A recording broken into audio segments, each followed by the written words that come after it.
안녕하세요. 복지 알려주는 남자입니다.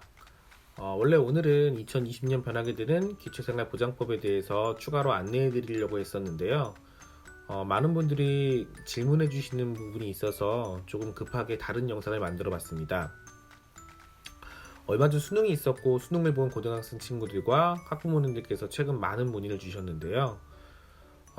바로 수급과정에 고등학생, 대학생 자녀들이 아르바이트를 하면 수급비가 깎이는지에 대한 부분입니다.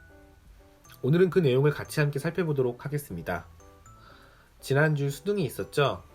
얼마 전 저희 복지관의 어머님 한 분께서 연락을 주셨습니다. 수급과정으로 생계급여를 받고 있는데 아이가 이번에 수능을 보고 아르바이트를 하고 싶다고 하는데 아르바이트를 하게 되면 소득이 잡혀서 수급비가 깎이지 않을지 걱정이 된다고 문의해 주셨습니다.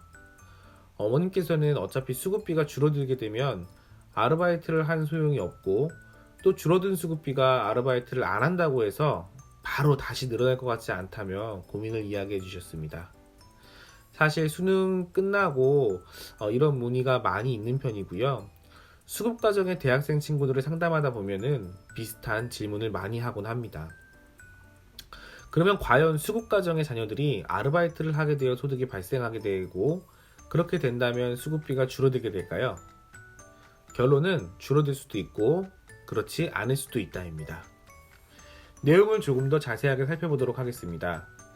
수급을 받는 분들은 지속적으로 자신의 소득 인정액을 조사받고 수급을 유지하게 되어 있습니다. 그래서 만약 소득이 생기게 되고 이 소득이 일정 금액 이상이 되면 수급비가 줄어들거나 수급에서 탈락될 수도 있습니다. 그런데 소득이 생겨도 소득으로 잡지 않는 경우가 있습니다. 바로 만 24세 이하 수급자의 소득과 대학생인 수급자의 근로소득인데요. 여기서 주의할 것은 모든 근로소득을 소득으로 잡지 않는다는 말이 아니고요. 위 대상의 소득 중 40만 원을 공제해주고 나머지 금액의 30%를 추가로 공제해준 후 남은 금액만 소득으로 잡는다는 것입니다. 이해를 돕기 위해 예를 들어보겠습니다. 올해 수능을 본 19세의 B군은 어머님과 둘이 함께 생활하면서 생계비를 받고 있는 수급가정입니다. B군은 올해 수능을 받고 친구들이 아르바이트를 같이 하자며 여러 차례 권유해서 어머님의 허락을 받고 아르바이트를 시작했습니다. 한 달간 열심히 일한 B군은 50만 원을 벌게 되었습니다. 자, 여기서 그럼 B군의 수입 50만 원을 어떻게 공제하고 수입으로 산정하는지 살펴보겠습니다.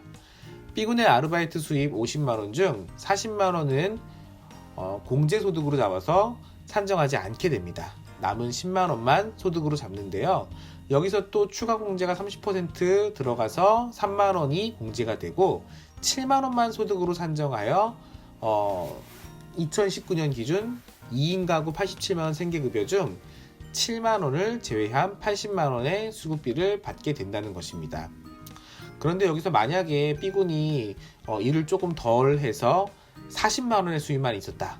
그렇게 된다면은 이 가정은 생계급여가 전혀 깎이지 않고 87만원 생계급여를 원래대로 받을 수 있게 된다는 것이지요. 여기서 한 가지 주의할 점은 그 아르바이트를 하고 소득이 발생한다면은 꼭 주민센터에 이 소득 신고를 하셔야 한다는 사실입니다. 간혹 사장님들이 신고를 안 하시거나 늦게 하게 돼서 좀 복잡한 오해가 발생하기도 합니다. 부모님들께서는 우리 아이들이 학생들이 그 아르바이트를 하고선 본인이 직접 주민센터에 가서 소득 신고를 할 수 있도록 좀 안내를 해주시면 좋을 것 같습니다. 저는 개인적으로 고등학교 졸업 후 아이들이 아르바이트를 한 번씩 해보는 건 매우 좋은 경험이 될 수 있다고 생각을 합니다.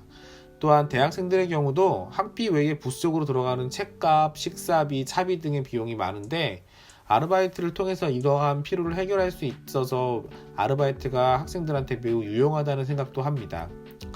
아마도 많은 부모님들께서 이런 생각을 가지고 계실 거고 그래서 비록 힘들지만 아이들이 아르바이트 하는 것에 긍정적으로 응원해 주시기도 하고 허락해 주시기도 한다고 생각됩니다.